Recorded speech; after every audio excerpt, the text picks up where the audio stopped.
Namaskar, friends. Today marks the beginning of a new book, The Brain, The Story of You by David Eagleman.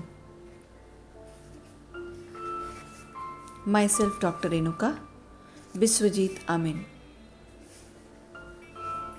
All of us are here together to share books on wisdom and science, to grow and to heal ourselves and our loved ones. May the planet be safe with us, and may we leave our posterity a very beautiful place to live and heal.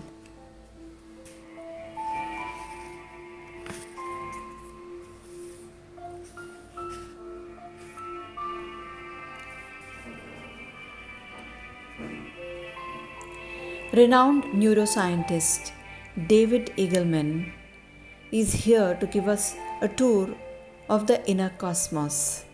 It's a journey that will take us into the world of extreme sports, criminal justice, genocide, brain surgery, robotics, and the search for immortality. On the way, amidst the infinitely dense tangle of brain cells and the trillions of connections, something emerges that you might not have expected to see. That is, you. This is the story of how our life shapes our brain and how our brain shapes our life.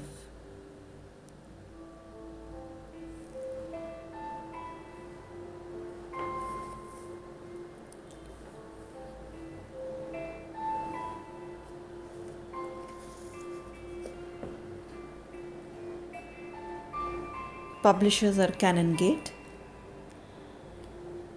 We begin our book here. Introduction. Because brain science is a fast moving field, it's rare to step back to view the lay of the land, to work out what our studies mean for our lives, to discuss in a plain and simple way what it means to be a biological creature. This book sets out to do that. The narration of this book is purely for study purposes. I claim no rights over this narration. All credit belongs to the publishers, the writer, and BBC.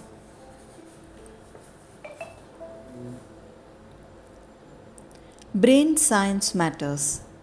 The strange computational material in our skulls is a perceptual machinery by which we navigate the world, the stuff from which decisions arise, the material from which imagination is forged.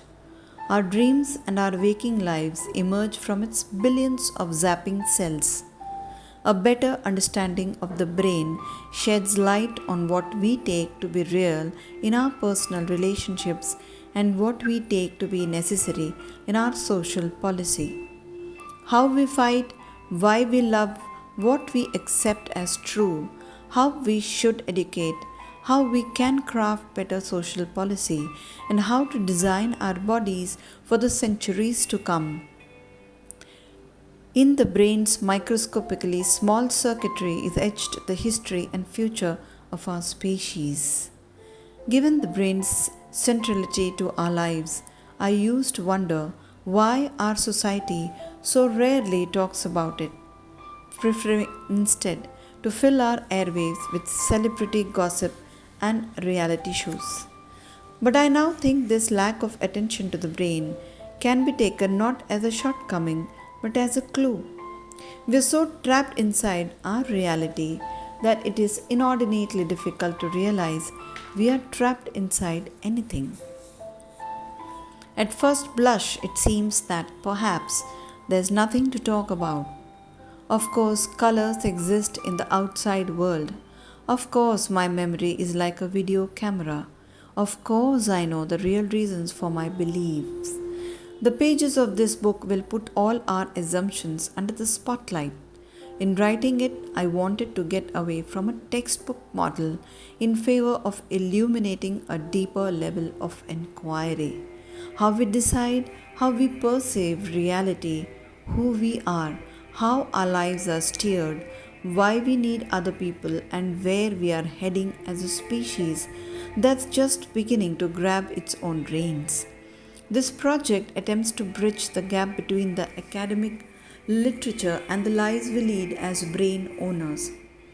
The approach I take here diverges from the academic journal articles I write and even from my other neuroscience books. This project is meant for a different kind of audience. It doesn't presuppose any specialized knowledge, only curiosity and an appetite for self exploration. So strap in for a whistle stop tour into the inner cosmos. In the infinitely dense tangle of billions of brain cells and the trillions of connections, I hope you will be able to squint and make out something that you might not have expected to see in there. You. Chapter 1. Who am I? All the experiences in your life, from single conversations to your broader culture, shape the microscopic details of your brain. Neurally speaking, who you are depends on where you've been.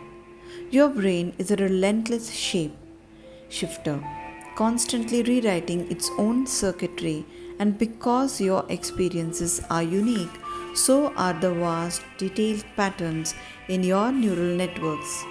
Because they continue to change your whole life, your identity is a moving target.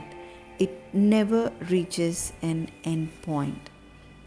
Although neuroscience is my daily routine, I am still in awe every time I hold a human brain. After you take into account its substantial weight, an adult brain weighs in at 3 pounds. Its strange consistency, like firm jelly, and its wrinkled appearance, deep valleys carving a puffy landscape. What's striking is the brain's sheer physicality.